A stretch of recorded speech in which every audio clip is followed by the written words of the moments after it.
Je vais marcher 100 km en moins de 30 heures et je vous explique tout de suite pourquoi. En fait, demain, je devais participer au 100 km marche qui est organisé par l'association Oxfam à Dieppe. Le problème, c'est que j'ai pas pu m'inscrire, mais je tenais quand même à faire ce défi un peu fou.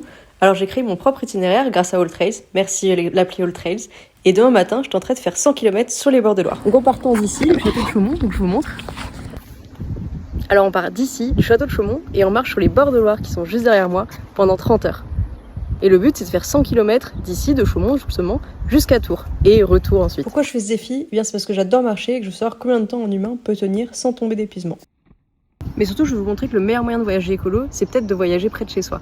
Parce que moi, j'ai grandi ici, j'ai grandi près de ce château, et pourtant, j'ai fait des sentiers de rando partout dans le monde, et dans cette région ici, j'en ai jamais fait un seul, alors que ça fait 28 ans que j'existe.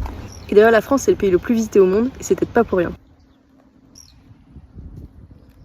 Et le dernier épisode de mon podcast Un pays, un train est consacré à la région Grand Est. Il est donc consacré à la France, et c'est un peu pour vous encourager à découvrir le près de chez soi que j'en parle à ce moment-là. Alors peut-être que je ferai que 30 km, peut-être que j'en ferai que 10, ou peut-être que j'en ferai 60 même. Mais à vrai dire, je m'en fiche un peu. Ce qui est important, c'est que je découvrirai un petit peu plus tout ce qui est près de chez moi.